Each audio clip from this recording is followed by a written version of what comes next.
what's up, y'all? Thank you for watching. I had a request to do a video on the Deconstruct Minimal that is not four to the floor house style, so I did that. Yeah, I made a track that's a little something different, and so I'm going to walk you through it. Thank you for the suggestion, and yeah, let's go. So this was a bit of a challenge to me because this machine is kind of made for, you can do a lot with it, but it's made for sort of house style music. And when I'm using it, I'm usually doing four to the floor. So it was a challenge for me to write a song on here that is not four to the floor, but I did. And I appreciate the challenge, so thank you. Here's what I got, and I'll go through what's going on all the tracks.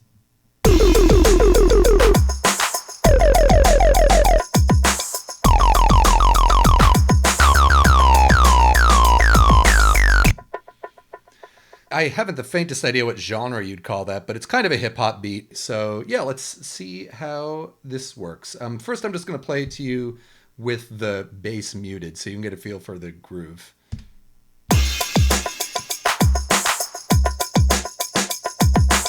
So first we've got our kick drum. This is the kick I used. I went through a couple kicks for this. All of them generally sounded good, so I just went with, which one is this? It's mod, I think, yeah. Just one of those factory presets. Well, one thing I should say about this is that I really made extensive use of the variations here. I just chained them together, so it's going to constantly play them in a loop. We're going to play all four of them in sequence. And I did that so I could get some variation in the bass melody, because since I'm not making acid house, with acid house you can have a 16-step pattern repeating forever, and that's fine. I just felt like I tried that with this. It was getting a little monotonous, so I created four different variations with some differences between them. So for my kick, yeah, this is a pretty basic pattern. Let's solo this. That is not soloing it. Let's solo this. But you can, as you can see on the second variation, it's a little different. I had a second hit there. Third variation, I added 3 hits, and then the fourth one, it's the same as the second. You know, these are the kind of differences that the listener isn't going to notice consciously, but it's going to create a little subtle change that they feel that prevents it from getting stale. With a snare track, I believe this is the same throughout for every variation, but I had it play at half speed. I changed it so these are 8th notes instead of 16th notes, and you do that by doing function drum, hit the track you want. You go up to here, it says length 16, change that to note. I brought it down to 8. Whereas by default it's at 16. And I did this because I want the second measure to kind of have an extra little hit here. So I'm going to mute the bass is still muted. So just listen to the snare as I play through this pattern.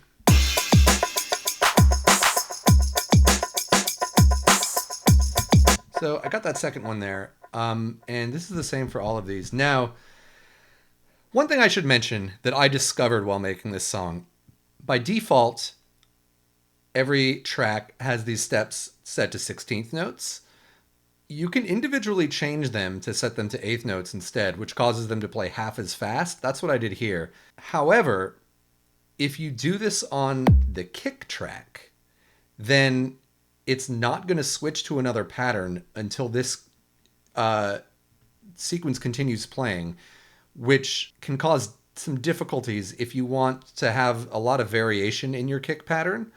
So you might set this to 8th notes instead of 16th notes. That means this pattern is going to play half as fast. And that means if you try to switch to your next variation, it's not going to switch to it until it gets through all of this. So I initially had this kick pattern playing at 8th notes instead of 16th notes. And I had to change that because I wanted to be able to switch variations as soon as the bass track cycled through one sequence.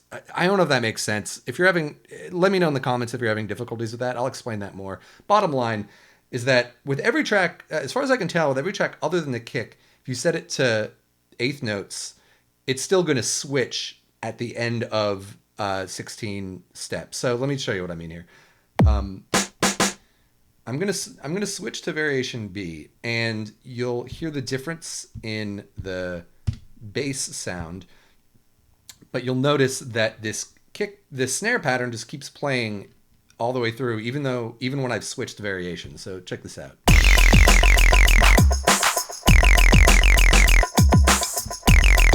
So that's just something to keep in mind. Anyway, let's go back to the track. I did the same thing with the claps. I also had these play at eighth notes, so I could have more hits in the first half than the second. And I believe I added a ratchet here because I wanted this to play a little off, not off beat, but because these are eighth notes, I wanted to play during the second half of this. I wanted to essentially split this step into 16th notes and then have it play in the second 16th note. So if you hold down a step, you can create ratchets, and there it'll show you on which section of the slice it's hitting. So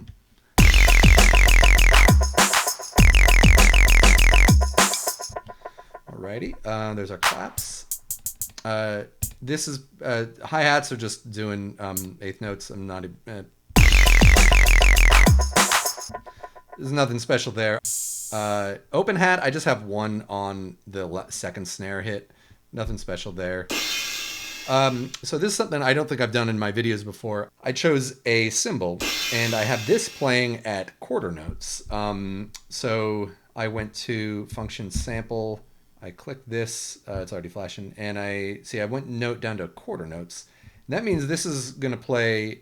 I don't want to crash to be at the beginning of each sequence. So if I just play all these variations in sequence, it's only going to play the cymbal at or the crash at the beginning of variation A. So all right, okay, so here we have a wood block. I'm going to solo this track. I added a lot of random volume randomization on this with this knob, so you can hear what that sounds like. Doesn't sound very randomized at all. What's going on here?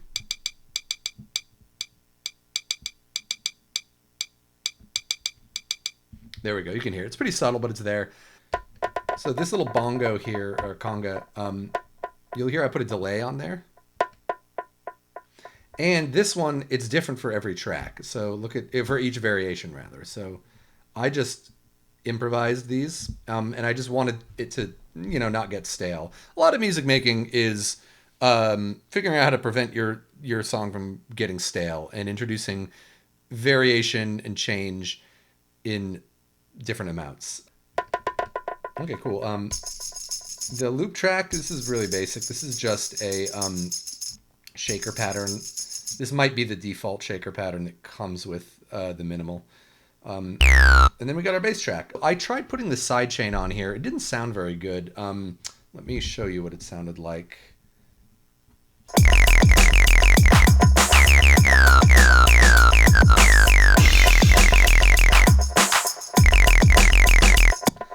I don't know. It doesn't really do it for me. Your side chaining is gonna sound good on some songs, bad on others, and you usually just gotta audition it and see how it sounds.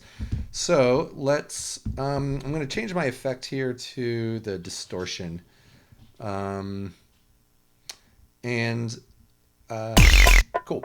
So I will now. I'm just gonna do a little jam on this track to see how we can get some variation on this.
So yeah, that was fun. Let me know if you have any questions, and I will see you soon. Thank you so much for watching and subscribing, and I hope you have an excellent day.